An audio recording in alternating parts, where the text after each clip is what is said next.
Folks, I'm going to go ahead and call this meeting of the Project Connect Community Advisory Committee to order at 5:07 p.m.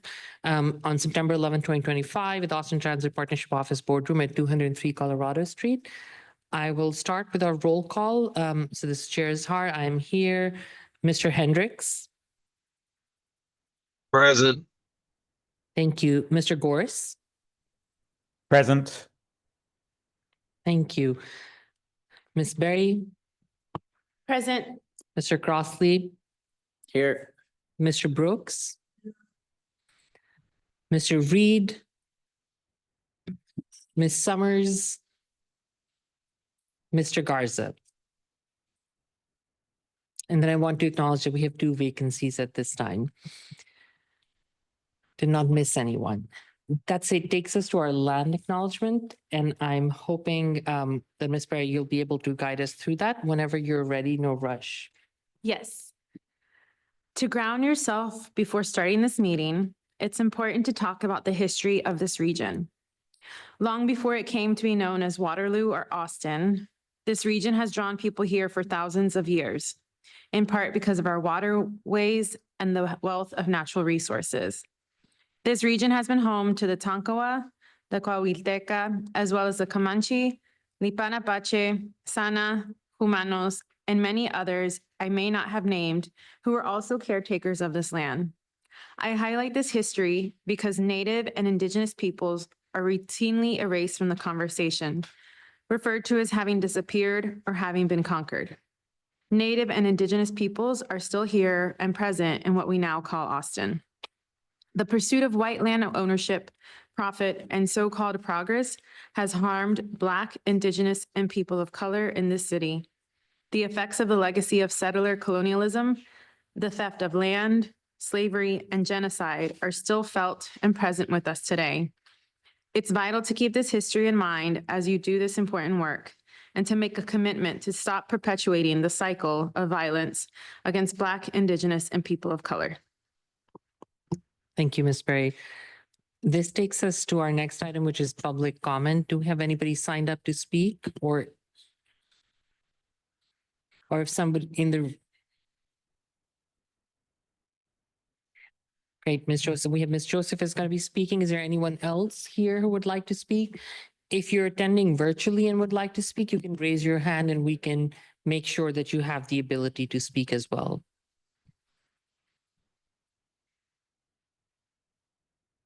Go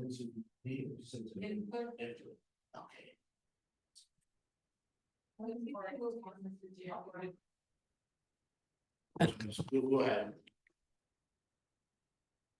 Yep, and we'll wait. Staff is just pulling that up, and when we do, we'll start with our public comment. Thank you, Ms. Joseph.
While we're waiting, I also want to acknowledge that Ms. Summers has joined us.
For folks online, just letting y'all know we're waiting on a presentation from one of our community speakers. So we'll have that set up here in a second, then we'll get started again.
Thank you, Ms. Joseph. Whenever you're ready, you have 3 minutes.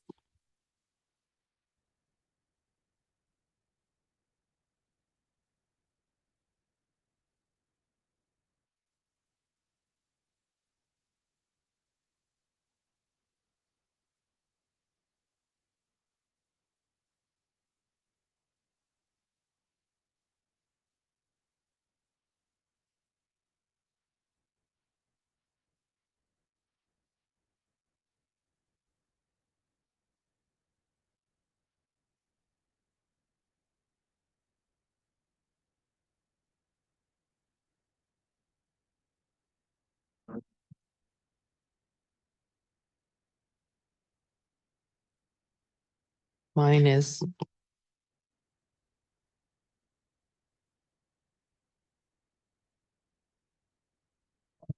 Down, middle.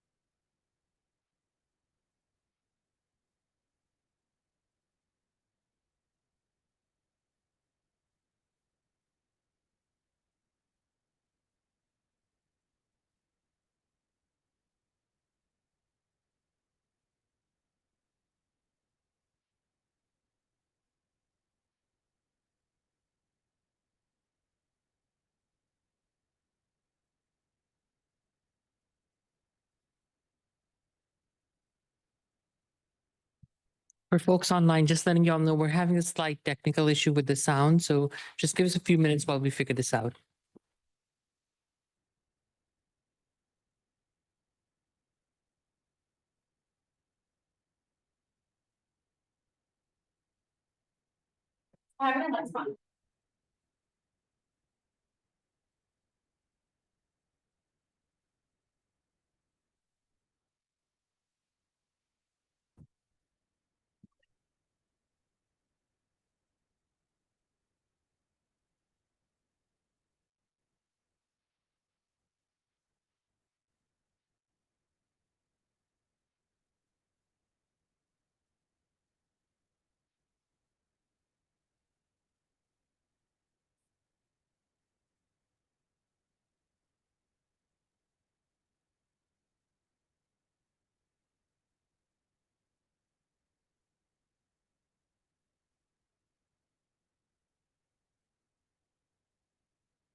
Okay.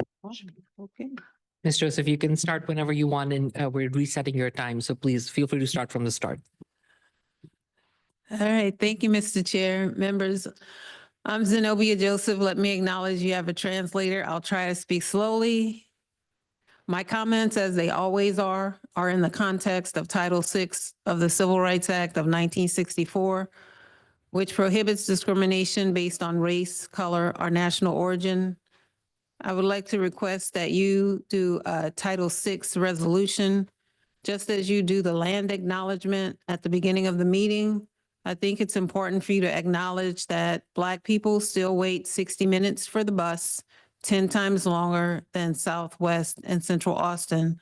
This is nothing new. November 3rd, 2017, there was an Austin Chronicle article which specified the report that your commissioner here actually did. That's on the next slide. You can actually see it.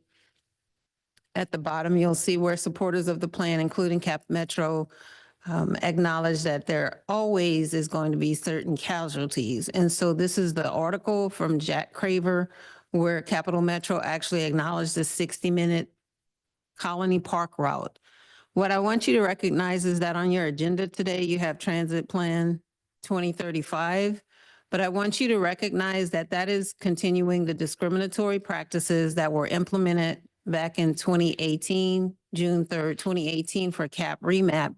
If you look on the left at the gray slide, you can see there is no connectivity there. You don't have to know where buses go to see that there is nothing going east-west. That little L that you see is the 325 from Tech Ridge Park and Ride. The Southwest Central network is on the right. It was actually designed in 2016 and it continues today. The first slide actually showed, if you go back to that one, Giannis, that Capital Metro is proposing January 2026 service changes. And rather than improve the Route 237, where Community First Village individuals wait 60 minutes plus another 60 minutes if Capital Metro cuts one of the routes. So 2 hours in their wheelchairs. They are improving Del Valley. That is problematic because this is Travis County funding. Travis County also funds Colony Park, the 60-minute Black bus route. Rather than using the data and doing the right thing, they are continuing the bias that started with Delia Garza. And Giannis is up, but the next slide was just the last thing I'll point out there is when Caitlin Dalton was at Capital Metro, she actually acknowledged that people would have to transfer. And this is a recipe for ridership increases. This is how you game the system. 325 used to be a one-seat ride, and many of the other northeast, northwest bus routes were one-seat rides, but because Capital Metro severed those routes, that means they're able to double and triple count the minority population north of US 183, which is not right. So what they have continued to boast about is increased ridership system-wide, but it is not an increase in easy access to work or school or even healthcare. And so I just wanted you to see this, wanted to ask you that. And I would just, if I could, Mr. Chair, just read one thing about Title VI. This is the Federal Transit Administration Circular 4702.1B. It's dated October 1st, 2012. And it says, quote, recipients are responsible for ensuring that all of their activities are in compliance with Title VI. In other words, a recipient may engage in activities not described in the circular, such as ride-sharing programs, roadway incident response programs, or other programs not funded by FTA, meaning Federal Transit Administration, and those programs must also be administered in a non-discriminatory manner, unquote. And I just find it problematic when Austin Transit Partnership does their briefings and says, well, those routes aren't covered by the rail. They're not in Hyde Park. It's not going to Riverside. All of the programs have to be non-discriminatory. I would just ask this body to create a resolution to acknowledge, like the land acknowledgement, these discrepancies. And I thank Chair Summers for chairing the last meeting and acknowledging that the system is not working. It's infrequent, unreliable, disconnected, and there's garbage galore at some of these stops. And that is not going to get people out of their vehicles and onto these buses. So that would just be helpful if you would just acknowledge it and then encourage Capital Metro to fix the system for everyone. And thank you for allowing me to be so extensive. Thank you, ma'am. You're welcome. Do we have anyone else wishing to speak? No, but I do want to acknowledge we have committee member Reed who has joined us as well. Committee members, that takes us to our next item, which is the approval of our August 14th, 2025 CSC meeting minutes. These have been circulated previously. Is there anyone wishing to recommend any changes to those? If not, do we have a motion to approve our August 14th, 2025 minutes? And if somebody can check that your microphone is working, actually.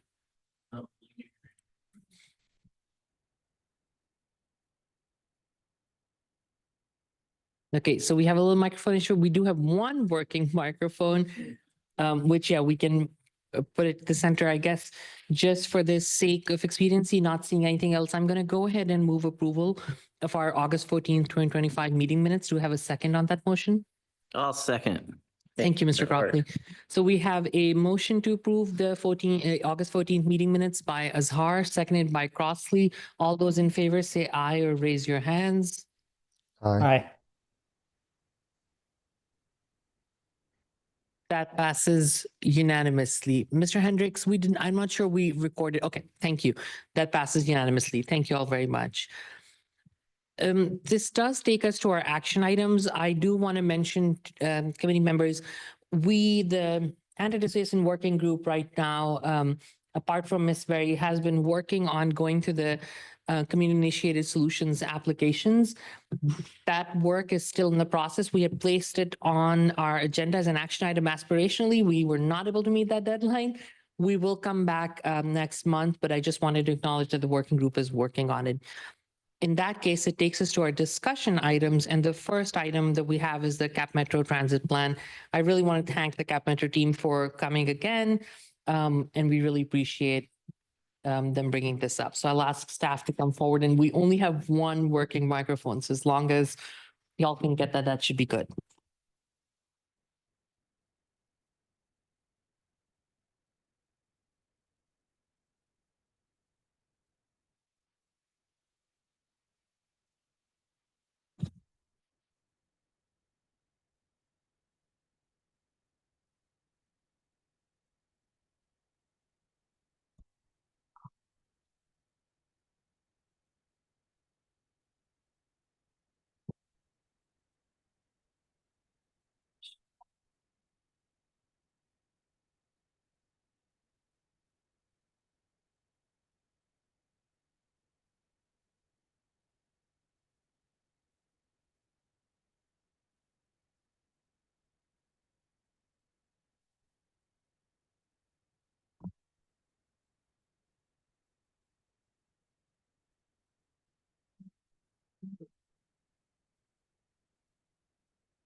Do we need to pull up the slides or?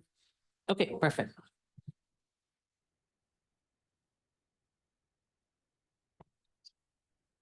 Good evening. So my name is Rose Liska, and I'm a planner at Capital Metro, and I'll be walking through a similar slide deck that we shared at your last meeting. And so I'll walk through that today. We are getting ready to take this transit plan to our board. So we welcome any comments today. And we have just concluded our engagement round, but we're happy to take any comments today as well. All right. Do you want to go to the next? Perfect. Oh, that's fine. Okay.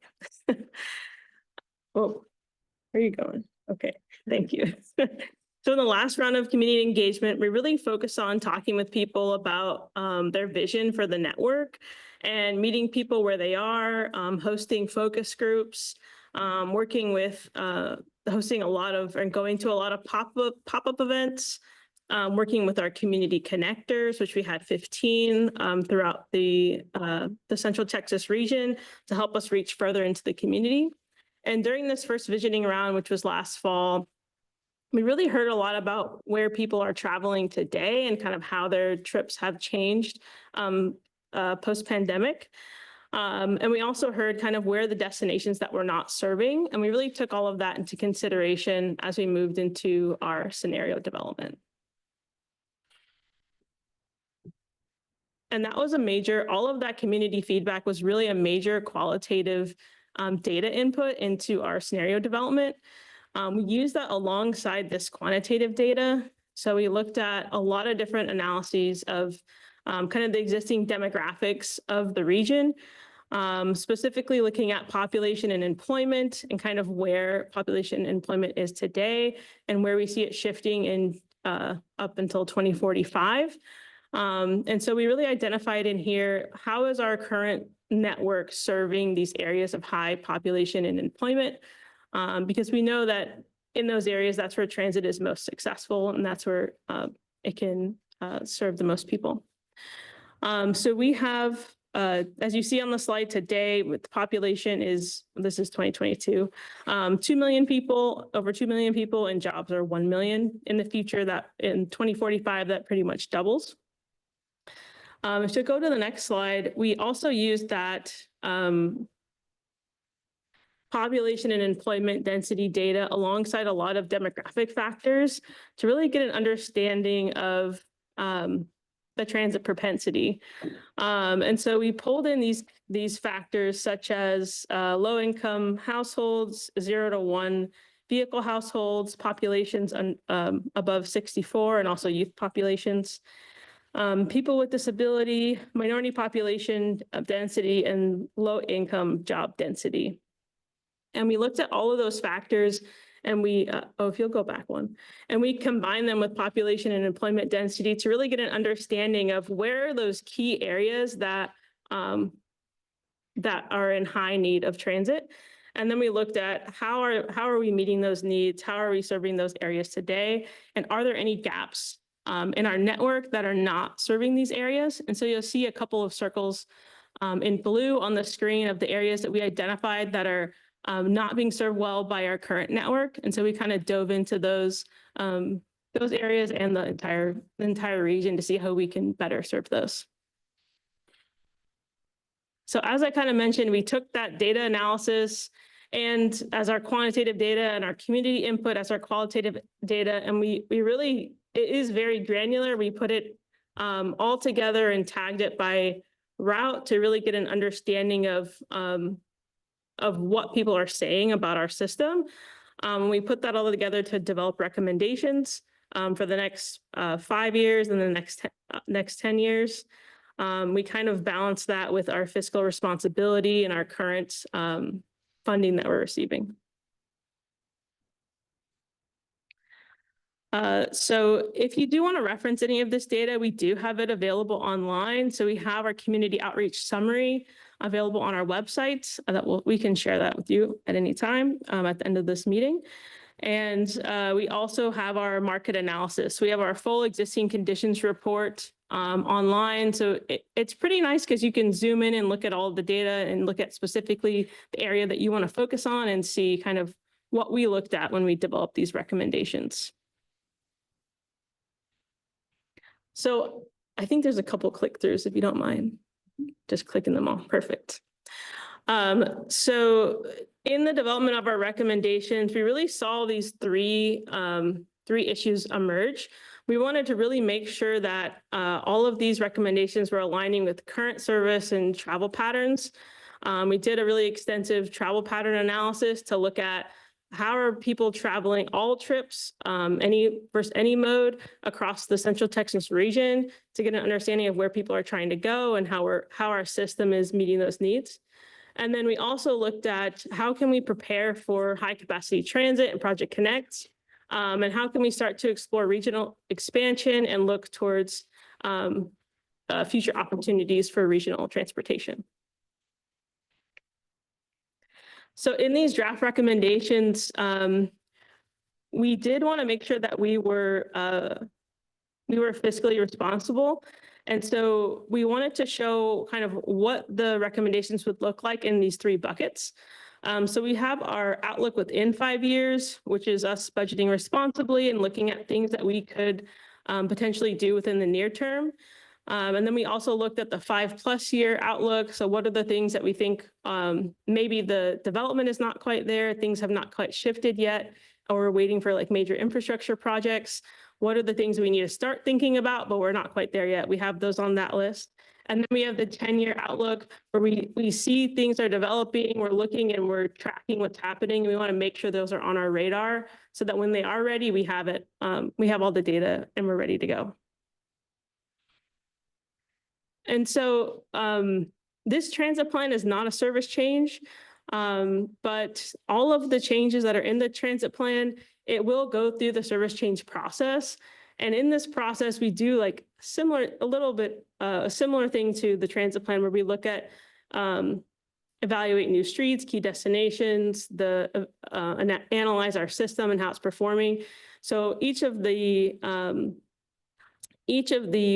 service change packages will come out of the transit plan, but it will be, there will be many of them over the next 5 years. It won't come all as one major service change.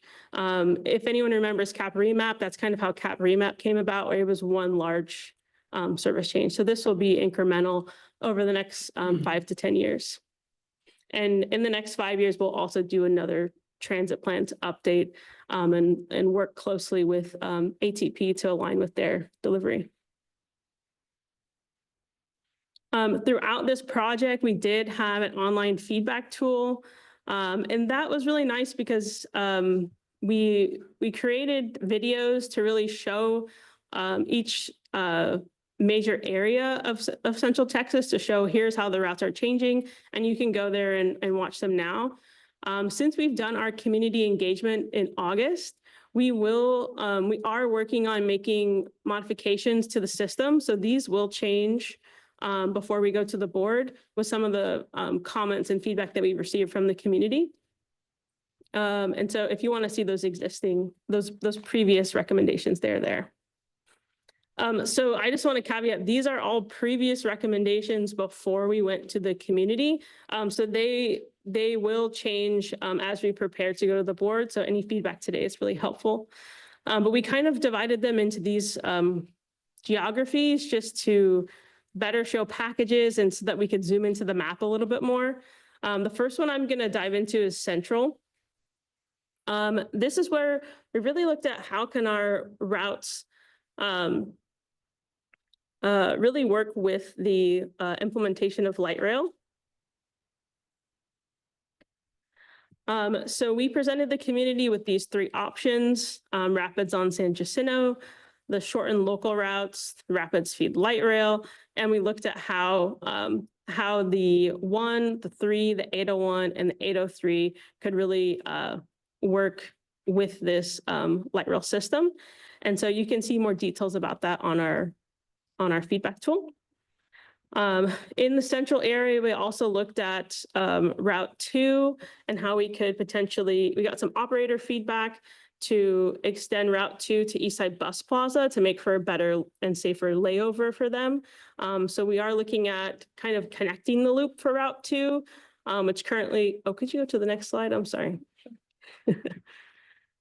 Oh, it has a bunch of click-throughs. I'm so sorry.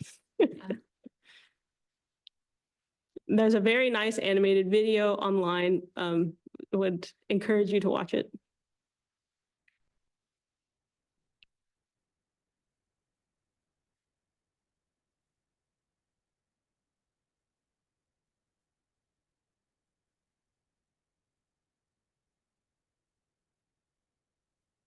So Route 2 really connects the loop on Springdale. So connecting from down from Rosewood down to Springdale and then out on Cesar Chavez to downtown. And then we also looked at the 335 and the 345. We are proposing to discontinue the 345 and realign the 335 to better serve the Hancock Center and also connect over to Mueller. And in the 5 years, in the 5+ years, we are looking for the 493 to become a local route and better serve some of the senior communities more times of the day. In the Southeast, in the next 5 years, we're looking at extending the Route 310 and really making some better east-west connections in the Southeast between Montopolis and kind of Westgate and Barton Creek Mall. We've really seen that travel pattern pop out when we've been looking at our data, and we've heard feedback from the community that they want to be able to travel more east-west in Southeast Austin. We're also looking at extending the Route 271 over to Pleasant Valley to connect better to the light rail station at Pleasant Valley and Riverside in the future. Oh, sorry, that's today, but also to support in the future. And then in the next 5 years, we're looking at potentially increasing the Route 20 and making it more late night to the airports, and also looking at extending the Route 350 to the airport. And in the near term, looking at making the 350 at a 15-minute frequency. I wanted to ask, I didn't know how long y'all have planned for the presentation, and this is of the chair as well. If you wanted to dig in on some of the regional or get through the whole thing and come back, like how would you best like to? Because I have some more questions, I think, from prior. I would love to hear from other folks, but my thought would be if we can go through the presentation, but we can definitely, I think what we can do is keep the presentation up and refer back to it, because I know this is very visual, so it's hard to describe it later. Yeah, and I would also I spent some time this week going into the maps, and then you can pull things out a little bit better. So if these are holistic maps with everything in that area in it, and can get a little confusing spaghetti, but if you go into the maps online, it can be easier. I just thought I'd share that. I'm sorry to interrupt your presentation. I just didn't know how we're going to do questions. So. Okay, so you'd like me to go through the next, I think I have 6 more. Okay. And so in the Southwest area, I'll just go through quickly so we can go back through these. We're really looking at realigning the routes 333 and 318 and looking at shortening the 315. We have received some community feedback on that, so we are currently working on making some changes in this area, and we'll have that in the next couple of weeks. We're also looking at introducing a new Metro Rapid, the 815, which is kind of building towards the Project Connect, one of the Project Connect vision routes. And then we're looking at increasing the frequency on the Route 310 in the future. So in the Northeast, we did just introduce the 837 Metro Rapid in this area, and the Rapid 800 from just in a portion of this area from Mueller south to Goodnight Ranch. So the 837 travels from the Expo Center in near Colony Park, and then it travels through Mueller and then into downtown. And this route really has some associated changes that we're looking at making, and these are really to help increase the service to the community. So when the 837 in the short term goes to 10-minute frequency, we are looking at discontinuing the 233 and 237. And we're looking at really kind of modifying this new route, the Route 18. It's the same old number, but it's a new route, Route 18. And so that would really take the path out and cover a lot of the 237. So this 18 route, we are currently working through some community feedback now, but the 18 route would come out along 969 up through Johnny Morris and out in Loyola to Community First, and then to our Expo Park and Ride. And this route would really give Community First a higher quality service with 30-minute service directly into downtown. We also heard some feedback on the 18 just to bring it further south into downtown. So we are working on that as well. We did also hear feedback to get a better east-west connection in kind of from northeast to northwest Austin. So we are looking at combining the 323 and the 339. and kind of strengthening that travel pattern in the north, from the northwest to the northeast, and then taking that 339 to the Springdale HEB. And so we're also, with the implementation of the 10-minute frequency for the 837, we are looking at splitting the Route 20. And so in the northeast area, we would have the Route 320. And so this would terminate at UT campus at near the light rail line, and then go out and follow the current routing of the Route 20 today. And then the Route 20 would start from UT and then continue through downtown out towards the airport, as it does today. And in the long term, we are considering and proposing expanding the Northeast ATX pickup zone a little bit north up to 183, and then considering another stop on the 990 out at the Highland ACC.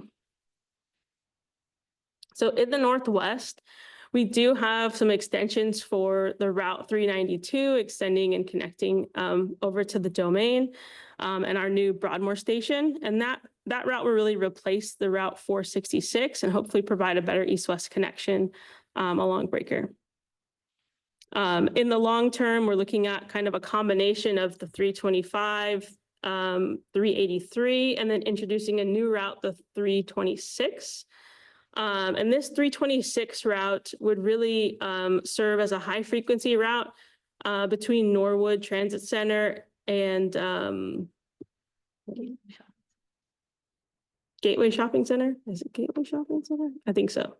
Gateway Shopping Center. And that would be a 15-minute route where we see a lot of heavy use of the 325 today. And so we want to increase that frequency.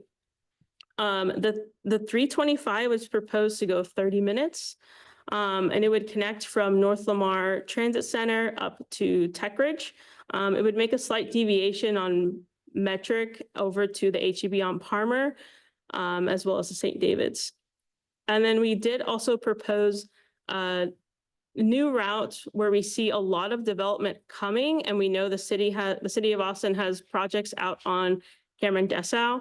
And so we are proposing the Route 211 to really provide service in a high need area. We think that would be a very strong route once all the infrastructure is in place. And finally, we also looked at 2 potential pickups in this area where it's really difficult to serve fixed route. And so that's the Lake Creek pickup, just the little green circle to the north. And then in the bottom right corner, there's a Georgian Acres pickup where we know it's very difficult to get kind of within that neighborhood on transit today. Lastly, or there's 2 more, we're also looking at consolidating the UT shuttle network and really thinking about how we can better flex those routes to the main line. And then we're also looking at our Metro Rail and how we can work towards opening that Broadmoor station and doing double tracking and some other improvements along the rail, as well as extending some of the span and then looking towards extending the frequency in the future. We have a lot of other services on our 10-year vision list. Melissa, could you go to the next? Oh, I'm sorry. Sorry, go all the way. 3 more. Okay. And this 10-year vision list really has a lot of items in the transit plan that we know will be good ideas for the future. They're just not ready today. And then we do have also some other elements that were in the Project Connect program of projects as well on that list. And these are available online. I know that's very tiny, but we have it available online for you to view as well. Thank you. Thank you very much. Do your colleagues want to add anything? Okay, we'll start with questions. Ms. Summers, we'll start with you and then definitely come to other folks as well. Yeah, so one of the questions is, I've now had the opportunity to see this a few times and starting to form some thoughts about the options for buses on Guadalupe with light rail. And I'm still not fully decided, but here are some of the questions I had. So talking to a lot of people, I think I've heard a lot of interest in the first option, which is Rapids on San Jacinto, and then, and also some interest in number 3, which is Rapids Feed the Light Rail. I think I've seen relatively less interest in number 2, which is the shortened locals. So I'm gonna kind of leave that aside right now. I personally feel some things draw me to number 1 because it feels more like adding on agglomerative, more service, sort of. But then there's some other concerns where some people have raised to me that I'm like, well, maybe number 3 is good. So I guess here are some of the questions. So really some of the questions that people have had, if we were going to move the Rapids and create a more eastern spine in downtown, I think we feel that there's been a lot of talk about putting more high capacity transit there for a long time, 10 years or more. I think there has been a sense that we could do transit priority in that, on that direct route. I think where people right now, there's a lot of concern about the turn back west on Cesar Chavez or 4th, I think are the 2 possible cross streets. Do I have that right? I think it doesn't super matter, but because I think the concerns exist regardless, like how would we navigate that without getting bogged down, sitting through cycles of lights? And maintain the rapid nature of the service. And also just people, like, there's a lot of buses in this area. And so people are like, buses are getting stuck behind other buses, potentially. Somebody told me that type of feedback. And so thinking about like, what can we do to that row? Maybe I'm hoping, I'm speaking this in the universe, that maybe because we put this option up there, there's a ton of energy around, well, we could really rework San Jacinto to be like really great transit optimized spine. And I think if we could do that, I would want to do number 1.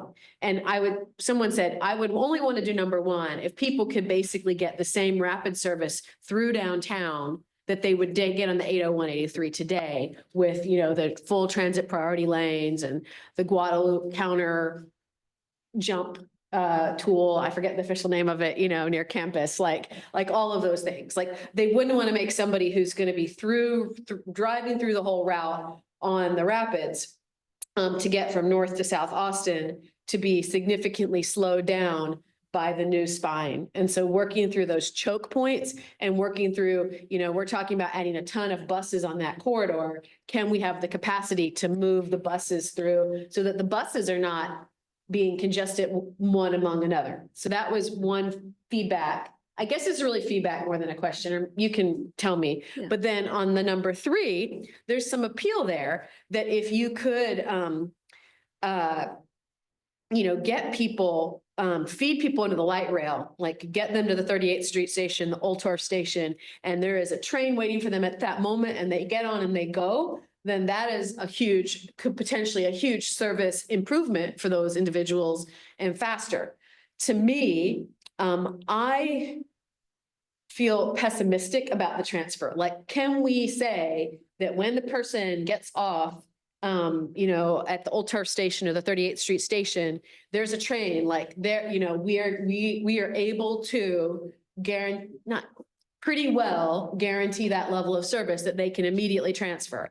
And candidly, I get nervous about that based on the way our, frequency promises and operations are right now with transfers. And so that makes me nervous. Like I get very nervous about a transfer. So I think I've revealed my cards a little bit, that I'm sort of a little bit more in favor of 1, because I think it might actually be easier and have better benefits for the whole city to figure out making San Jacinto and then figuring out those turns and making that super duper califragilistic, amazing transit service, which is something we don't have, to build that out on that spine versus, I don't want to say crossing our fingers, but like, if we go for number 3 and we don't get the transfers right for people that are through riders, I think that's pretty disastrous. So I don't know. I mean, I can see people's, the risk factors of either one. But I think that you're going to hear a lot from the community around those pieces as we move forward. So that's just some thoughts about that. I have some more thoughts about maybe some other slides, but I went so long with that. I'm gonna stop for now, actually. Thank you, Ms. Summers. And I know staff might want to respond. If y'all do, if you do not, we can move on. Well, one quick follow-up question, if I might ask, is can y'all, these options would really go into effect as the light rail is coming online, correct? Okay, Yes. Yeah, and it will require extensive coordination with City of Austin, especially on 4th Street and Cesar Chavez. And we'll have to kind of work through the routing for some of those services. And we're still working through that today as well. Yeah, I mean, I think if it could be done and you could get the buses a turning priority that was protected and like, I would be all for number one, for sure, if that could be figured out. If we have the energy around that. You know, it just depends on some of the operational things and what I feel like we've been saying as a community, we're going to do those things. So I'm just going to say, we're going to do those things, I hope. But there are some people that are quite concerned, like for an individual who's getting on at North Lamar Transit Center and is going south of Old Turf. Like, I don't know how many people are like that, but like somebody who needs to get through downtown, let's not make their thing 20 minutes longer because we don't have you know, a turn priority or there's something that's not optimized on San Jacinto for that ride, if that makes sense. It does. And we'll definitely have to work with UT on that as well, going through their campus. Yeah, I think that is actually a challenge area for sure in this route in some ways. And they have an opportunity to do something that's really amazing for all of us if they will go with that. thank you, Ms. Summers. Ms. Berry, we'll go to you and then Mr. Crossley. Thank you for the presentation. I had a couple questions. One of them is when you're looking 5-10 years down the road, how do you manage like needs right now versus looking ahead? You know, one of the things that we've heard and something I've noticed is just like different bus stops, for example, that don't have shade structures or don't have the infrastructure in places right now. So I'm just curious, like, how are we managing, like looking forward, which makes sense, but then also taking into consideration like present day and past issues? So that's one question and I'll stop there so you can respond. Yeah, so we are constantly looking at our existing services and kind of refining our amenities at those locations. So we do have our service standards and guidelines, which kind of guides the placement of amenities and kind of just what is happening today at our current service. But we are working on that pretty much every day. And if I might just add quickly to that, there has been a request from this committee to have the service guidelines come before it. We've just been sort of stacking all the different items, just Great. letting y'all know. I don't want to speak out of term, but potentially we're thinking of, it will likely come in December or November. So just letting you know that is, the vice chair and I have heard about that and we'll be bringing that back. Perfect. Thank you. And I know that's like a very broad question to give, like, you know, you can't really say, oh, well, this is what we're doing. For me, it's just calling attention to the importance of that, right? You see these bus stops that need a lot of work, especially in certain areas of town. And so it's like, I see you're off mute, so I'll let you speak. Yeah, so we would love to come back and give a more in-depth. I'm so sorry, I'm gonna have to state your name and. Oh, sorry. My name is Emma Martinez. I'm a planner at Cap Metro. And we would love to come back and do that more in-depth presentation. But just for a quick answer, the way that we prioritize amenity enhancement particularly is based on a number of equity indicators. So it includes demographic things like people without a car, folks with disabilities, minority neighborhoods, things like that. And then also a few indicators about like how many destinations are in the area and how the bus stop is used, as well as customer requests. So all of that gets factored into a score for a bus stop, and that tells us kind of when to implement amenities for that bus stop. And we classify what goes at that bus stop by ridership and level of service. So just to give you a flavor, that's sort of our prioritization process. How many bus stops are there? About 2,500, but it changes pretty often. So, And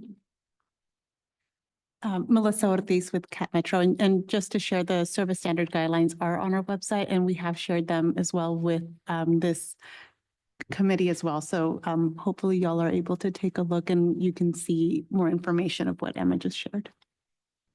Perfect, thank you. And the second question I had is, there's a lot with like UT shuttle network and UT, and I'm curious about HT, and I'm curious about St. Edwards. What are we doing about other universities, and how does that like play a role? Yeah, so they're definitely a key destination, ACC and HT and St. Ed's. And so we do look at that just as major destinations and activity centers when we're planning our services. With the consolidation of some of the UT services, we looked at, just one example I can think of, is making a new route, the Route 370, which kind of consolidates some of the UT shuttles and then allows us to navigate more directly to HT, because we noticed a lot of HT students using those services for a part of the line. So that's one example, but we do look at that across all of our system. I just, that's great. And I think that it's very important. Like, I know UT is a power player in this city, but from an equitable standpoint, when you look at like HT and St. Edwards and making sure that there's, they're taken into consideration, and it's not like, I don't know, just something to draw attention to, I think. Thank you. Thank you. Thank you, Ms. Berry. And Mr. Crossley. So there was a sort of quick follow-up to the whole and it just, I'm curious if it was presented as options, and then there's been all kinds of feedback and everybody has their opinions. But then y'all are you're gonna present something to the board and the board will decide? Or is there an in-between where you're like, okay, here's the final option, or how will it work? Yeah, probably before this is decided on, I imagine we'll have another transit plan, but I think we gained a lot of really valuable input on kind of how people feel about these options. And then we can start refining that and seeing, is there a fourth option? Is there a in between? How does this best work with the implementation of light rail as they continue to develop light rail designs? Like, how can we work to kind of integrate with that as well? So it's possible this plan will say, we're planning to have some options here. Yeah. And won't decide between these options.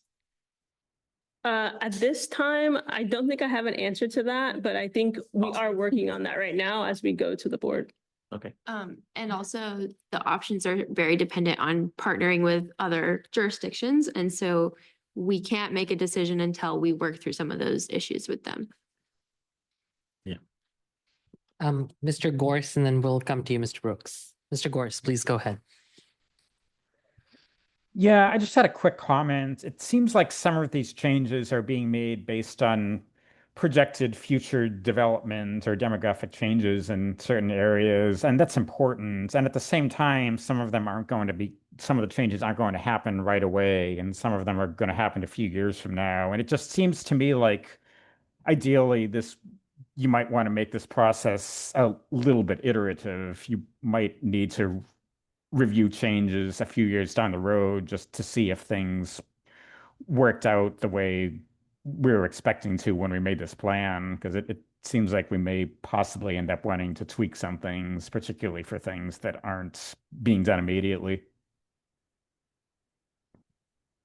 Yes, you're 100% correct. We will work on refining kind of all these recommendations through our service change process. So as each package is kind of brought to be implemented, we will go through another round of kind of deeper analysis, as well as community engagement before we adopt these changes. Mr. Brooks, please go ahead.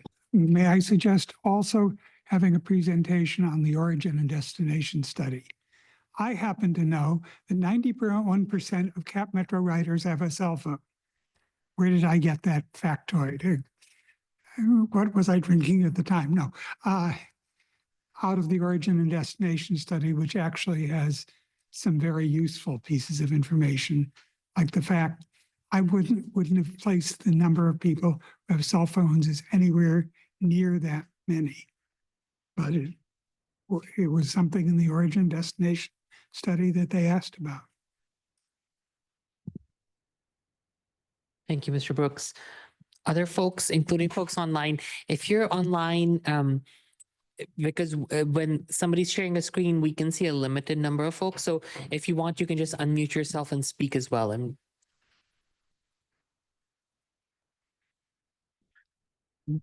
while we're reading, I might just ask a question because I know this comes up and I think it actually speaks to the slide that is up there a little bit. Which is, I know we've gotten questions regarding the gold line, and I know y'all shared, right, like in that sort of like other projects, pieces large, and some of those are sort of in different phases. But can you all speak a little bit to the gold line? Because I mean, in some ways, the option one here aligns with that. I don't know if y'all want to speak to what that conversation has been like. Yeah, the gold line's currently in the 10-year bucket. And right now we have looked at kind of along that corridor, really looking at the services that exist and improving those in the short term. So we are looking at in the short term and in the long term. So one of them is the Route 350, which goes along Airport, North Lamar Transit Center, to Montopolis. And so we're looking at making that a 15-minute service. And so that kind of covers a large chunk of where that gold line is slotted for. We are also looking at in the future kind of shortening the Route 7, which covers another major portion of that. And so hopefully that Route 7 will be a much more reliable service. So just coming straight into downtown and terminating in downtown. There are also a couple of other services. I think the Route 10, which is currently there today, that will be making sure that route is also improved along that corridor. So we are doing a couple of things to improve it for the current community. With that particular Metro Rapid project, it did go through criteria, and I think it didn't meet the threshold for funding for Metro Rapid. So we will continue to build up that corridor and then kind of prepare it for that in the future. September 27th, 2021 was the board meeting at which they announced that. I will say that there's certain ways in which number one here, you reference this, it really starts to build toward, it sort of lays the foundation for Gold Line. You know, like you could imagine, because it's basically like instead of jumping back over to the old alignment, they would just keep going up that new spine. So that's another reason to recommend number one, because a lot of people have asked about the Gold Line. I do kind of understand the data about the Gold Line, but yeah, I think that is another advantage of this number one here. Could do other people have questions? I think I want to ask a question. So this came up at UTC and it was answered. And I think I didn't, quite honestly, I don't think I understood the answer, like me understanding it. I just don't think I grasped it. So I need to hear it again. In the original Project Connect plan, there was a concept to extend the 803 to Oak Hill. And there's a concept to extend rapid service to Oak Hill in this plan, but it's not quite that. And I'm curious how you bridge that, if you could. And that was answered, but I honestly just didn't get it. So that's another one we're kind of building up towards that service, because we're kind of waiting for the development and the market to be ready for that level of service. So currently the 315 operates on that corridor on Oak Hill. So we are looking at kind of modifying where the 315 goes today, so that we can start to prepare it for Metro Rapid. 315's frequency? It's today it's 30 minutes. Okay. And so then it would move to an 815. Yes. Which is, how frequent would that be? I think it's 15 to 20 minutes. Okay. And then they could connect to the 803 at Westgate. Yes. And I think one of the major benefits of that is you're going to have, if you're coming from either leg of the 815, you're able to connect to that 803 going north. Because the 815 will keep going to the east. Yes? Or is it terminate? It will be like it'll be like a V.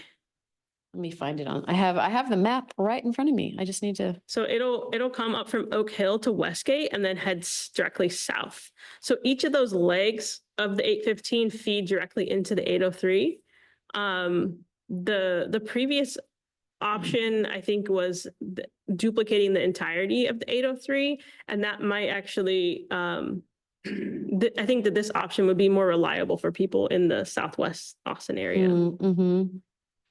And the 803 frequency at Westgate there, is that every 10? Yeah, Yeah. okay.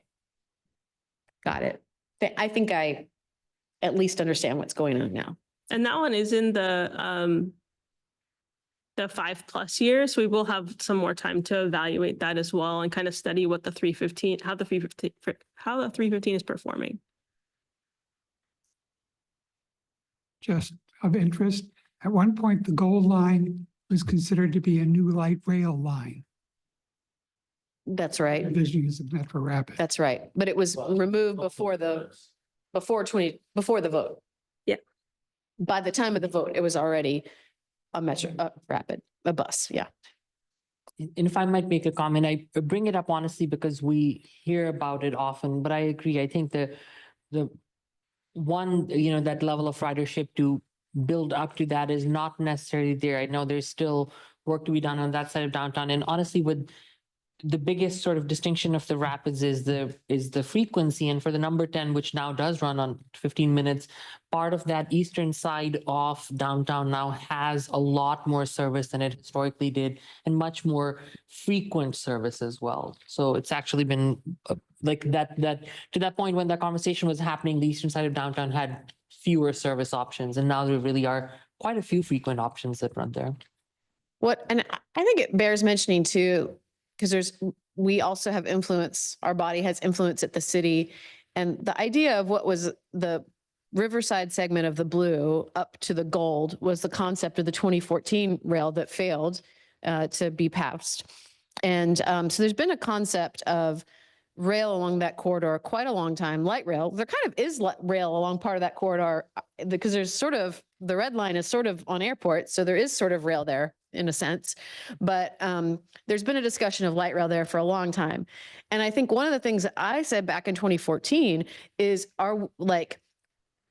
Airport Boulevard is an area where in theory, we can allow a lot more people to live near high frequency transit. And one of the questions I asked in 2014, can we proactively say how we will support this new rail line that was proposed in 2014 with high density, quality homes, affordable homes, and allow as many people as possible to live by this proposal? And at that time, the answer came back from elected officials and it was no, quite honestly. And so I think if we want to make the Gold Line something that we can actualize sooner, the answer is we need to put the transit supportive density there and give people access to live on that. And then that will help make the argument to build the Gold Line, I believe. There's actually no need to increase the density along the Gold Line. The Gold Line, as it exists today, has sufficient density so the FTA would approve. By the approved estimating method of the FTA, it already has enough ridership. It's just we haven't put up the money. Again, going to online folks, if y'all have any questions as well. And staff, I'm so sorry if I could request Ms. Ortiz, if you could stop sharing the slide just to make sure I'm not missing anyone. And if somebody wants us to pull it up, we can certainly do that as well. Mr. Crossley, did you have a question? Please go ahead.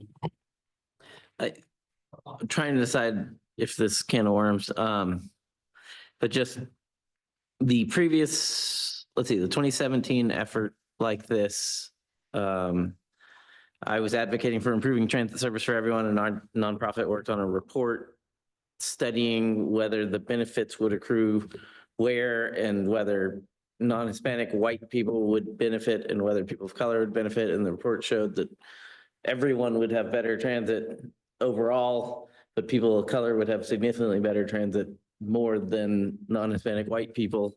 And then Cap Metro kind of replicated the approach and tried in that process, did its own analysis. And so My understanding is Cap Metro has very thoughtfully worked towards Title VI and continuously analyzes these types of things, but I don't know the details. And so, and I know that when you do the actual service changes, you are required to do Title VI things that are, my impression is very thorough and the level of what we expect and want that, say, TxDOT or regional governments do not do. And so I would curious if you want to share, do we have a robust system of ensuring transit is good for people of color here in Austin? Yeah, I would say that, first of all of these changes, once we're moving towards implementation, would go through that Title VI process, through the service change process. Anything that is a change more than 25% of the annualized miles or hours would get a Title VI formal analysis. But in my opinion, our efforts to do demographic analysis and really look at the region as a whole have gone beyond what Title VI would make you do in a service change process. So one of the things that we did was a big focus on community engagement. We did a community assessment to kick off the project to identify vulnerable communities within our whole market analysis, writers and non-writers. And then we did community engagement based on those particular zip codes. Also, our transit propensity index is unique in that it is 50% need indicators and 50% traditional transit propensity metrics. So the traditional ones being population and density, which are the greatest predictors of successful transit. And then what we know from our origin and destination survey about people who are most likely to ride transit in the Central Texas region, we included folks with disabilities, students, people without cars, non-white populations, and factored that in as 50% of how we weighted to look at where to provide transit in the Central Texas region. So that's a little bit of how we've considered equity really throughout the process. I just wanted to add for anyone who wasn't on the CAC at this time, our March 2024 meeting had a Title VI policy presentation about the recent policy updates they were undergoing at that time. And that was a very, very impressive presentation. And if you have questions about the Cap Metro Title VI policy and procedures, like that's a great rundown of all of that. That's very helpful. I appreciate that. Thank you, Vice Chair. Any other questions or comments? Well, I'll just say thank you, staff. I know this is your second round here. We really appreciate it. And, thankfully we were able to give it the time that it deserved. Thank you all so much for that presentation, for all of y'all's hard work on this process. Thank you. Committee members, this takes us to our second discussion item, which is Project Connect Anti-Displacement Funding Planning conversation. That is largely an internal CAC conversation. So would you all mind, if there's no objection, could we do staff updates before we get there? So because it is an internal discussion, our staff doesn't necessarily need to hang around for another half hour or so. Not seeing any objection, I'll ask our staff to start with staff updates. I'm not sure if we have anything for ATP, Mr. Banks. Oh.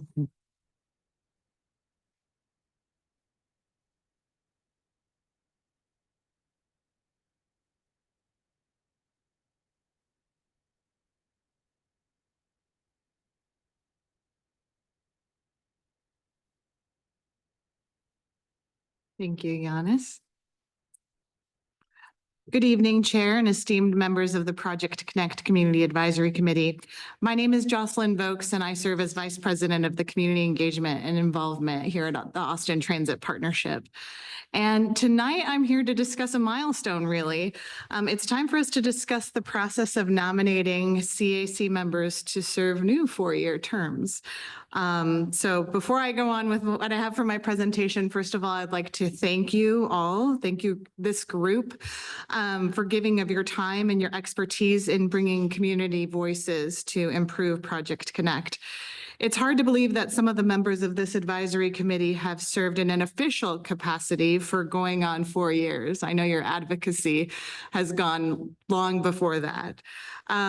During that time, there have been many points of pride, including passing both project and budget recommendations, passing a resolution on the draft environmental impact statement for the Austin Light Rail, receiving the Transformational Impact Award from the Community Advancement Network, and even receiving the Austin Chronicle's Best of Austin Award for Best Civic Volunteers.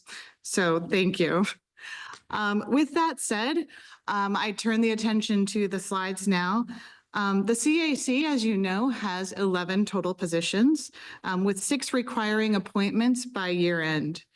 5 of these terms are set to expire on December 31st of 2025. And just because we had staggered the 2-year and the 4-year terms, from here on out, all positions will serve the 4-year terms. And so for those 5 positions that are expiring in December of 2025, current members are eligible to reapply, since none of us have reached that 8-year limit. So it's 2 terms or 8 years of service. If you are one of those people who's interested in reapplying, then you must notify the CAC of your intent to reapply at least 60 days before your term expires. And then, of course, we have 1 vacant position as well. This resulted from a member resignation in August of 2025, and that is a position that will serve the remaining 2 years of the original 4-year term. So for the approval process, all candidates, whether you're new applicants or reapplying members, require the approval of what's called a nominating committee. And that nominating committee includes representatives from our 3 partner entities, which is the Austin City Council, the Austin Transit Partnership Board, and the CAP Metro Board. And here I have the proposed timeline, and I apologize that the new presentation didn't quite make it up on here, but the application is going to be launched on our website on Monday. We decided we'd do a clean start on September 15th. And that will open a 30-day application window, which will close the day after Indigenous Peoples Day on October 14th.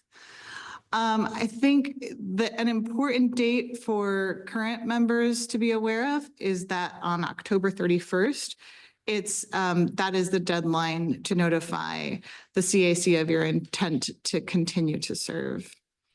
Our nominating committee, which will be the folks here who are listed, Cami Horn, Councilmember Chito Vela, Councilmember Paige Ellis, and Chair Avez Azar, will have until, we'll receive all of the applications that have gone through legal recommendation from ATP on the week of October 17th.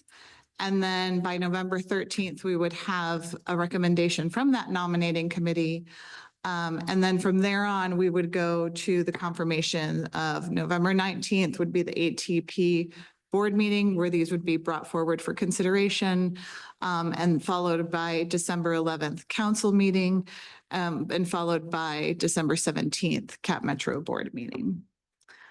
So that's our little update for y'all, and happy to take any questions. I don't know if that's appropriate in a staff update. And take quick, if there's clarifying questions, and I have one. What is the best way for any members who wish to indicate to the CAC that they would like to continue serving? Should they just send an email to Mr. Banks? Is there a process for that? We will release what's called a reapplication form. That is a very short form. And what we will do is we will send your application that we have on file, and then we ask that you review it. And if anything has changed, you would make note of it. And if it is correct as is, you would just confirm on the little Microsoft form that it's all the same and you'd like to reapply. Thank you. I appreciate that. Sure. All of our materials will be sent out in an e-blast as well as social media posts, and our application will be available in both English and Spanish. And as always, other languages would be available upon request. Thank you so much, Ms. Brooks. First. I'll just quickly mention to our CAC members, when that does become available on Monday, please share that with your networks or folks who you think are interested in serving or would be great addition to the body. Thank you. Thank you. Ms. Ortiz, did you have any updates from Cap Metro? Not seeing any. And then Mr. Parthmuller, so we don't have any from the city either. Perfect, thank you. That takes us towards second discussion item.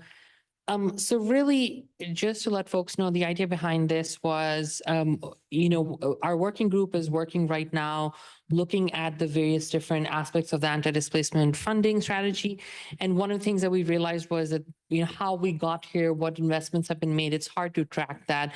So I'm just going to be going through a presentation. It is not a beautiful presentation, particularly compared to some of the lovely presentations we see here. When it shows up. And essentially, I'll go through some of that, but the idea is really to make sure that, we're all sort of on the same page. Feel free to stop me at any time, ask questions. I also ask other CAC members who've been involved with current past processes who want to jump in at any time, please just go ahead and do that as well. Really, this is a more informational conversation. Mr. Brooks, do you have no. Yes, Ms. Wright. If at any point I need to step away for anything, will you let me know? Yes, and there will be nothing here that will require that. Okay, This is thank just you. process related only.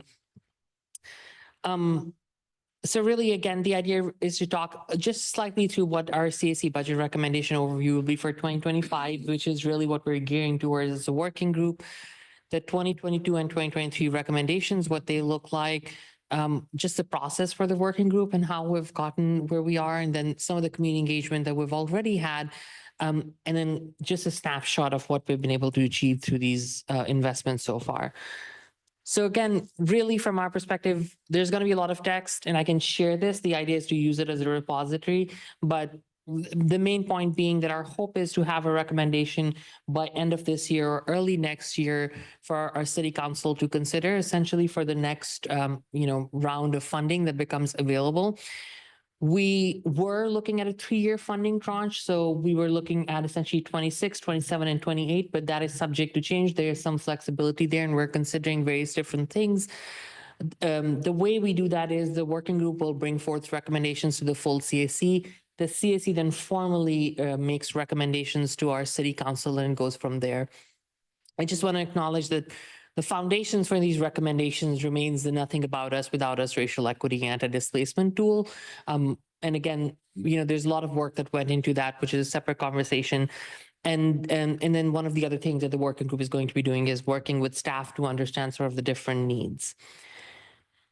So just to provide some context, so if y'all remember, Project Connect, the voters approved it in 2020. In 2021, this funding became available, but the CAC was not seated yet, so council made some recommendations.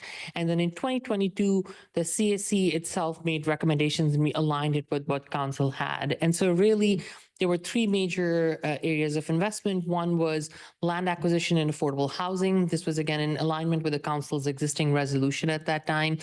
21 million went towards affordable housing development. So this was for the city's development assistance programs. And then 20 million in that round went to the anti-displacement initiatives, which later we went on to call them the community initiated solutions. So sort of the program needs piece. This is the second round in 2023. So up till then, we had just done 1 year. One of the things that we decided starting in 23 was that it made more sense to make recommendations on 3-year cycle. One, it provided some certainty for staff. It provided certainty for organizations that are doing funding related work so they can understand what is happening. And from our perspective also, it was very hard, honestly, for the working group to be doing that work every year. So we give ourselves some space as well. So you'll see that this recommendation is broken into 3 years. Top line for all 3 years, there was 43 million for land acquisition, preservation, rehabilitation. So there's an expansion here. We're looking at acquisition of land, but also existing multifamily properties that might lend themselves to long-term affordability or rehab associated with some older properties as well. Affordable housing development, 14 million. You'll see this is a smaller pool than what we had before, partially because we were really putting a lot more funding into acquisition. And then another 14 million went into programs and strategies, which led to more funding being instituted in the community initiated solutions. Again, not going to talk too much about other pieces, but one thing I also want to acknowledge is there's a 4 million within here, and we'll continue seeing that for staffing, community engagement, marketing. There's a hefty amount of work that goes into sort of making all of this happen, and that's sort of what the city element of that is. Again, I think looking at the bottom, I won't go through too much detail. I'll share this slide so you can look at it, but you'll see that what we really did is we fronted as much as possible for development. And then on the back end, we really focused on programs and services because we already had the 20 million for community initiated solutions. So we're trying to space that funding. The working group itself, how we did the decision-making process last time, we had multiple stakeholder conversations, example with leaders in Metropolis and others. This is an example. We really started by reviewing existing plans and recommendations that were really critical.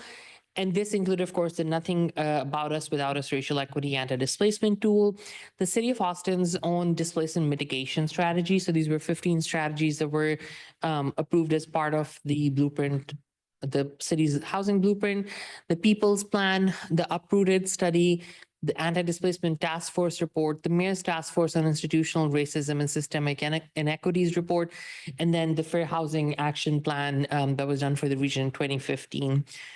The community engagement for this, and we'll talk about what the results of that were, but essentially there were 3 in-person meetings. We largely focused on the light rail corridor and areas that were at risk of displacement. So looking at Montopolis, South Congress, and North Lamar, and there were 2 virtual meetings as well. And then we, of course, had conversations with staff looking at the various different teams on their priorities and the ongoing work. I'm going to go through 4 large goals and they have sub pieces. This is really the work that came from looking at those reports and highlighting it. This guided our engagement process with the community. So that's really, this is work that the CAC working group had done before we went to engagement. The first one was really expanding affordable housing opportunities for those most in need. This looked everything from land banking and preserving existing multifamily, building new affordable housing, or housing that supported unhoused folks. The second was looking at empowering and stabilizing tenants. This looked anything from empowering tenants by supporting tenant organizing and protections, emergency rental assistance and financial help, and then legal help to prevent evictions and avoid landlord harassment. The third priority goal was assist and support homeowners. This looked everything from home repair and rehab for low-income homeowners, legal help so families can stay in their homes, and then expand homeownership through financial assistance. One thing I just want to acknowledge here is because we did hear this, it always comes up from the community where they would like to see if there could be tax assistance provided through this funding. And state law sort of prohibits us from doing that, which is why you won't see it in the slides and in other places. Goal number 4 was providing services to residents and preserving local businesses. This looked everything from financial assistance, utility bill help, really looking at housing services for residents at risk of displacement, and then also preserving small businesses and community and cultural assets. And you'll see that a lot of this aligns with the priorities that came from the equity tool, but we were sort of making it more succinct so we could get feedback. Again, as we went through the engagement process itself, 104 people participated in those 5 sessions. There was also a Speak Up Austin page, so folks could actually provide feedback online if they did not want to or were not able to attend one of the sessions, virtual or in person. And the focus was really for those fiscal year, we're looking at 23, 24, and 25 is what we were looking at making recommendations on. In terms of who we heard from, we actually got a pretty diverse group of people, even though there was 150 folks that we were listening from. Really a large part of that was Latino Hispanic folks. And I will say that is still lower than what the representational population would be, but gets pretty close at 46%. We had 14% African American or Black folks, which was overrepresented, and then other folks as well. Similarly, on the household income side, we were able to get a significant number of folks who were earning really 60,000 or less in a year. So really looking at some of the more deeply affordable you will notice that particularly in this one and in the next slide as well, you'll see there is a significant number of folks who preferred not to answer. And of course, this was voluntary only. We did not require anyone to share this data. Again, renter versus owner, significant amount of renters, and then some folks who did not share what that demographic data was. So again, going back to these 4 priorities, what we heard from folks was that the expanding affordable housing opportunities for those most in need was the highest ranked one, so at 75%. Number 2 was the empower and stabilizing tenants. At the 3rd level, at 39%, was assisting and supporting homeowners, and then providing services to residents and preserving local business got the smaller part at 34%, but that's still 1/3 of respondents still ranked it at some level of priority for them. Within that highest priority that we had, there were multiple things that came through, with 75% really focusing on that. And there were, in addition to all of this, of course, this was the data that we were collecting from numeric sense, but there was also understanding of other themes that came up from that. So there were 8 themes that emerged from these conversations that helped actually guide some of the other work and programmatic pieces. There was essentially a need to build more affordable housing that will stay affordable. So long-term affordability, preserving and enhancing housing that is already affordable, empowering low-income tenants, helping address the immediate needs of those most vulnerable, creating opportunities for long-term financial stability, supporting small businesses. And then there were 2 that didn't fall really into direct investment related buckets, but were helpful in guiding. So one was really considering all factors that cause displacement. So one of the things we heard was really looking at larger systematic ways in which displacement occurs and how we can be looking at that. And then really that commitment to an inclusive and transparent process, which again, coming from the equity tool. So you'll see that for the community initiated solution, for example, for all rounds of that, there's a community evaluator process. So we have community members who score and evaluate those applications before they move forward. And that is what guides those decisions. So we tried our best to, as much as possible, be inclusive and really bring some of those pieces forward. This is just very quickly talking about what we have done. So within the thematic piece, really, the community initiated solutions, as we mentioned, it started off with 13 community organizations and additional funding. And there's 3 themes of services and programs that came from that. Tenant stabilization, which included rental and utility assistance, case management, tenants' rights and community organizing, homeownership preservation and expansion. This included community land trust accelerator, the homeowner resiliency education and tax abatement strategy. Economic mobility, which included estate planning, workforce training, and financial literacy education. Again, I would highly urge anyone who wants to look at more up-to-date data. The dashboard keeps on changing pretty rapidly.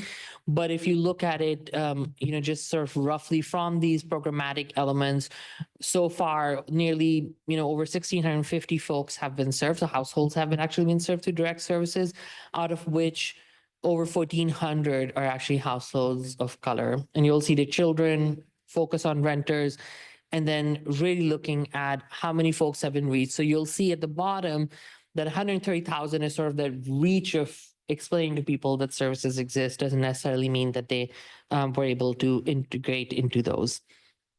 And then the other side of it is, of course, those investments in housing and acquisition. So far, what this funding has been able to invest in is 933 new affordable units.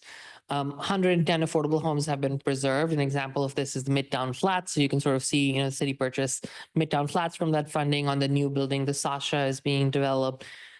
Same goes for households who are below 30% median family income, Rosewood Court. So there was a focus on that, and that is something we hear quite often. Ms. Berry. Can you tell us where the Sasha Midtown, I think in our Midtown Flats is, but Libertad and the Sasha, where those are located? I would honestly have to look up myself. Okay, that's fine. Thank you. I should mention one thing, which is all the investments have to be within 1 mile of the Project Connect high capacity transit. So that includes light rail and rapids and commuter rail, and within areas that are within the displacement risk areas defined by the city. So those were the 2 things. Midtown Flats is essentially St. John and North Lamar. So essentially it's that part and around airport. And then I know the Sasha is actually new and so is Libertad as well. And Rosewood. There you go. Is Midtown Platte. Yes. So it's close to Night Ranch. It reminded folks to turn on your, because Yep. otherwise folks online cannot hear. Sorry. Yeah, no, that does make sense. And then I see Libertad Austin. Is that the one that's near Johnston Terrace? Yes. Okay. And so then you'll see again that we have, homes at different income levels. And this is really the last slide, which is, the homes that we've been able to do at higher income levels, but also nearly 75 acres of land has been acquired to dedicated to affordable housing. 22 affordable homes have been acquired and preserved through community partnerships. So this was the anti-displacement acquisition community acquisition program, ADCAP. The 22 homes have been done through that. The Austin Revitalization Authority has actually worked on that. And then again, additional dollars set aside for looking at affordable housing to that as well, City View being one of them. So this just honestly is just a snapshot of that, but like ongoing work. I'll stop there and see if folks have questions or thoughts. And then if not, I do have a specific question for some members as well. But the idea here was just to sort of give a picture of where we've been, because within a month or two, in a month, you'll get one round of CIS applications to review. And then in another month, you'll be getting our anti-displacement funding recommendations as well. And if I could just say, the CIS that will be coming forward is the last round of CIS from the previous tranche. And then we will have it's 60 million for the next 3 years. We might do it all in one chunk or not. We have that flexibility, and then we'll be deciding how much would go to the various program areas and goals. That is correct. Other questions that folks might have or comments? Point of clarification then so the first round of funding wasn't by the CAC, correct? Yes, so this is funding became available in year one, so kind of early January 2020, January, February 2021. And the CAC wasn't fully formulated and we were not all appointed until summer of 21. I can't remember if it was July or. I think it was June, but I could be wrong. So essentially by that point, council had done sort of an initial, just for that 1 year, had put in, it aligned with what we did. And then the next year we came and did the other round and then we kept going for that.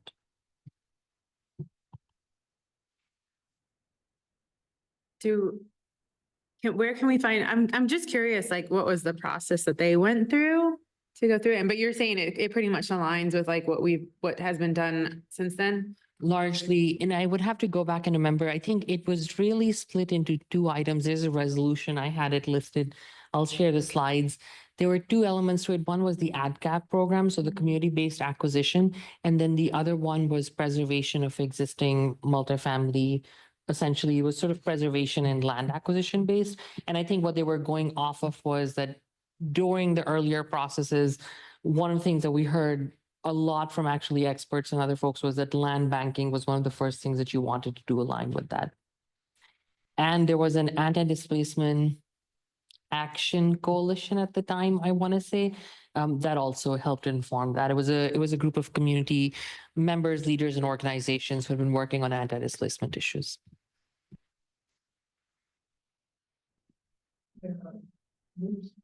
We're back to Orange again. There are a whole bunch of density bonus programs that the city has in various places. What is the guidance given to investing? I can imagine the fund investing in a plain old housing development, except its density bonus and contributes 12% more apartment units. Is there any position on that or any guidance? Honestly, I feel like our acquisition team could better answer that. A few things, and I think you're talking about, right, like acquisition of existing multifamily. Did I understand? No, even development of like DBE Todd buildings. Okay, they're within a mile. They're within a quarter mile or a half mile of primary transit stops. But if a developer builds one it only contributes 12% of the units are affordable. And I do want to say, Mr. Crossley can answer so much better to it. One of the gaps that we've identified in the current conversations is that largely the only sort of development fund that you had was through the city's development assistance program. So the city has two, one is for renters, one is for ownership housing. And there's a criteria and everything that goes through it, but those are usually for projects that have large amounts of affordable housing within them, not a lot of those kind of projects where there's much more market rate and mixed. And I know there's been a conversation about looking at DoD funds and other elements on how we can partner more with some of those market housing elements as well to have more affordable housing. I don't know, Mr. Crossley, if you wanted to, because I know you worked on the report on that. So you have so much more information than I do. Well, I think you did pretty good there, and I don't know what else. I would just add there's great potential, especially, but while the bonus programs now are all reshuffled, but it could be reshuffled in good ways. I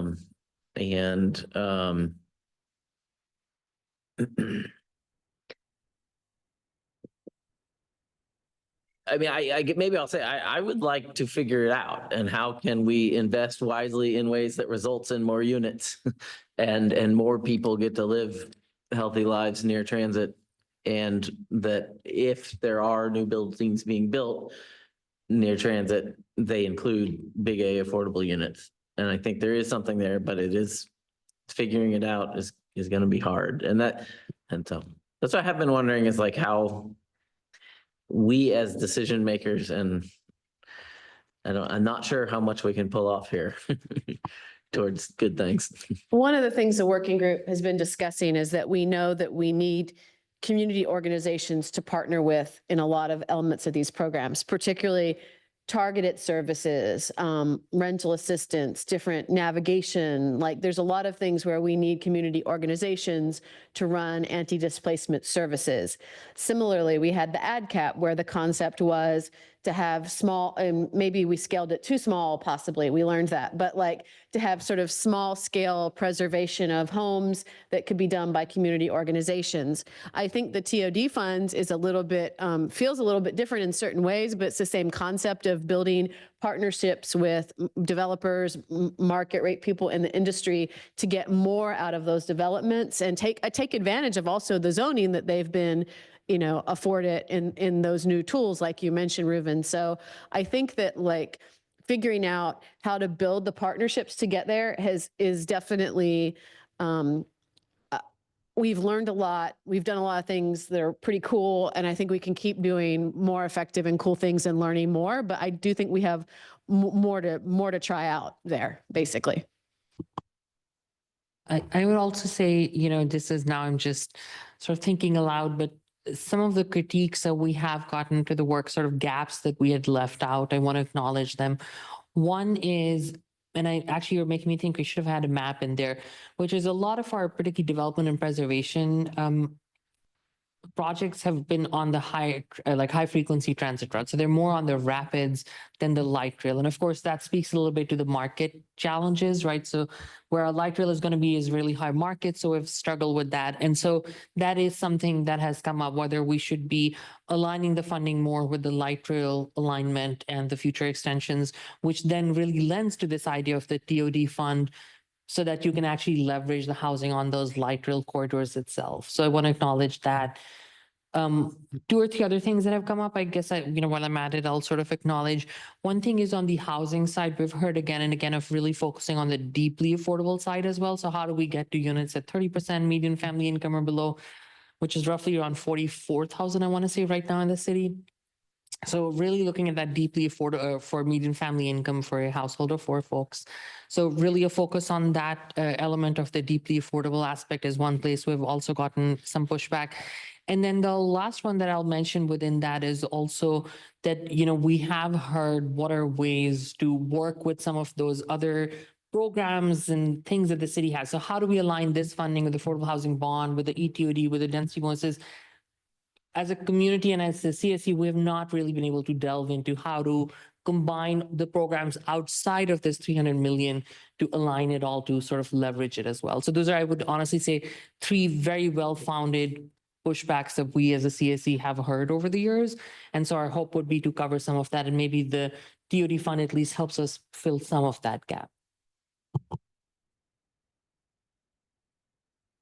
I just want to make one statement that was pointed out, I think is really interesting, is the city council members, how we have so many new city council members. So I just think that's like, I don't know, just to point that out to other CAC members, just taking into consideration when all this was done, and then all the new council members that we have. I think that provides an interesting thing to think about, as if things will change and how they will change with new people on the dais.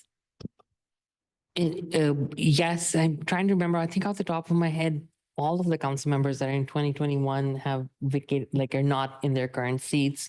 And one thing that I will add to that is that council has really followed our guidance in the past. So the recommendations that came from the CAC, council actually has not deviated from those recommendations in the past. That of course is their will, and they certainly are leaders and elected leaders in the community.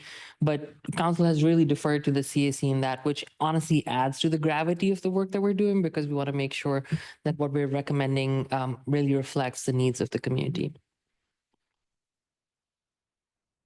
Can I just maybe take a moment to say, but maybe like positive, like the point being that like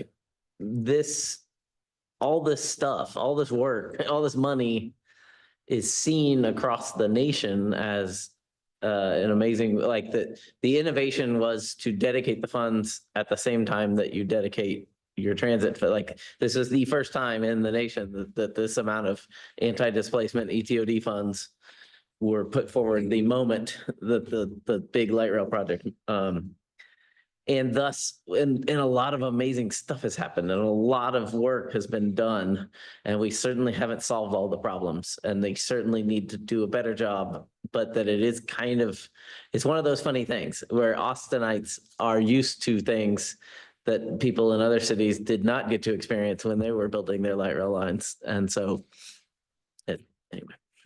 Two elements that I will add to that I think, yes, Mr. Crossley, I think I would say yes to all of that. And one thing, even the CSE and I myself personally would take, some responsibilities. We have not done a very good job of sharing the success. So I'll be honest, I was putting this presentation, as you can see, I'm really just pulling stuff from memos and stuff. We've not done a very good job of telling this story of the work that we have done. So I think certainly, I know that's something the CAC working group has been talking about a bunch as well. And then the other piece that I will add associated with that is that to that point, we really did lead the country in addressing this issue, but also it's been difficult and challenging because when we're talking about transit-induced displacement, the transit infrastructure that we were worried about its impact on, it's just not here yet. So in some ways, we're planning way into the future for those construction elements as well. And while we're planning for that future, we're tackling with ongoing displacement pressure from other elements as well. Right. So that's always been a challenge. And this fund is dedicated to transit-induced displacement, but we also have just general displacement and gentrification pressures in our community that are way outside the scope of transit. And, those lead into this work as well. You aren't allowed to touch anything that's more than a mile from the transit station. Yes, that comes up always. And an example of that I have to give to our housing program is through this community initiated solutions, the city invested into programming for estate and probate planning. So looking at heirs, properties, we know there's a big issue with ownership loss over time because of that. And that was dedicated only to this. This year, our city council has funded a citywide program. So hopefully, we can take some of the innovation and move it. But again, that is the kind of work that I was saying we haven't been able to do as a CSC, because I feel like we're just chasing the timeline. So we haven't been able to look at how all the different programs, services mix together and leverage each other. We've not been able to look at that comprehensively. Okay, I will move on to some of our last items. Thank you all for bearing with that. Again, we'll be bringing something back as a working group to y'all, so keep your eyes open for that. I'll make sure that we share this presentation slide so folks can look at it in some detail. And if y'all have questions, feel free to reach out to Mr. Banks and he can pass it on to me and I'll make sure that I answer any questions. Any working group updates that any working group wishes to provide? I would skip the anti-displacement one because we've pretty much ended up mentioning what we're working on at the moment. Actually, one thing I did mention is we're also working on some scoping for future community engagement that will inform this process moving forward as well. But beyond that, nothing else to add on that working group. I guess I just say with the governance working group, I don't know if you mentioned this at the start of the meeting, you probably did, that Ms. Meyer has also resigned. And as you, just to clarify, because it was sort of implied in the slides that were shared about the CAC application process, both the prior vacancy and that vacancy will be filled through the standard process, not the CAC working group. So we Thank have you that for- opportunity to do that. So That the is, governance working group will not be convening to do that. yes, so we're waiting on the new applications and I did want to mention, yes, Ms. Meyer did step down and she had to step down because of just work commitments and everything. I do want to honestly just take this moment for thanking her for her service. She was such a great member of the committee and helped inform so many things. And I know she particularly worked really hard to make sure that we were in constant communication with the mayor's task force on persons with disabilities. So we'll continue to make sure that we do that even in her absence. But I do want to thank her for that valuable work she was doing. Any other working group updates? Any future agenda item conversations? You and I talked about this, but the strategic housing blueprint, maybe finally working towards an update on that towards the end of the year. Yes, it is on track and we will be bringing it. I also wanted to acknowledge, we had a very lovely comment in our Q&A. I'll read it out. It says CSE is a valuable community resource group focused on LRT development so Austinites can move around more easily. In that development journey, CSE has been around now for 4 years and has done a great job helping with consensus around the current project. How do you see the group's role evolving? What are your priority focus areas in the next couple of years? I just wanted to acknowledge that here because we cannot answer that question because we're not posted for it. But if there is a need to sort of talk about strategically what the CSE might want to work in the future, perhaps once the current nomination cycle is complete, we have everybody seated again. That might be something worthy to think about. I do like that city bodies have to do an annual report and set goals. And I think that could be an interesting strategy for us. That just made me think of if we were going to do any kind of briefings for new members. And so we have to plan for that. But then specifically this whole discussion of budgets and whether or not we can meaningfully give input on all 3 agency budgets, and just that'll start coming up real soon. And like, if we want to, we would have to start looking at the budgets in the spring. And so just, it'd be fun to have a go at that. Yes, 100%. And I will say, partially because of just the way we're structured and timing, we've been doing budget to the governance working group. In an ideal world, it would be great if like the light rail working group and the bus rapid and the other services, if they brought recommendations, because they're able to dig into those elements in a whole other level of like depth.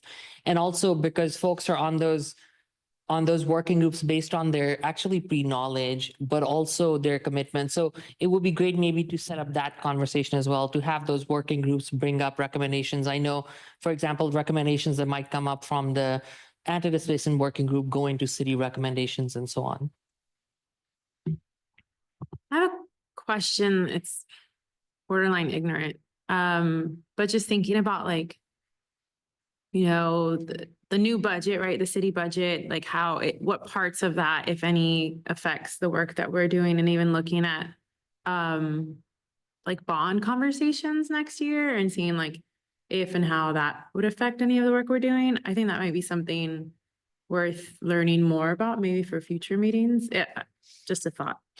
Let me think about that and wrap my head around that. If you or anyone else has good recommendations, that will be something, please let us know. The other thing I'm just thinking aloud as you're saying that is, we're not required to by any means, but if this body wish to inform the bond task force, BTIF, we could potentially send recommendations to them as well. If there are specific things, I know the Urban Transportation Commission had really worked on sidewalk related funding and the gaps associated with that. Of course, that impacts our overall Project Connect and transit infrastructure. So again, I leave it to the working groups. If there are things that we want to pass on to the bond advisory task force, we could look into that. Which to that it'd be, for me, it's understanding maybe somebody from the bond committee to share. I don't know if they can, but to share more so that way we can see where they are to even know if we want to. I don't know, chicken and egg, but We received a presentation last week at UTC from someone at Capital Delivery Services who explained how they developed the bond. And I think that might be helpful.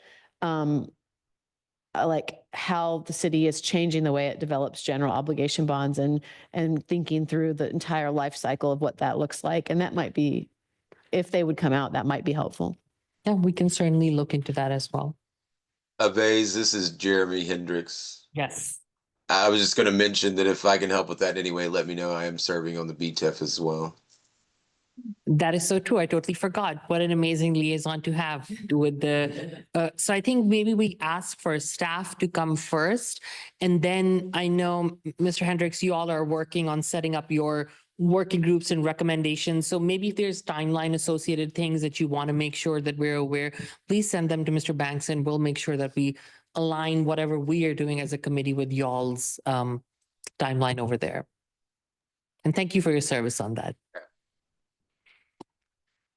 Any other future agenda items? Not hearing any, I'm going to go ahead and adjourn this meeting unless there's any objection at 7:01 p.m.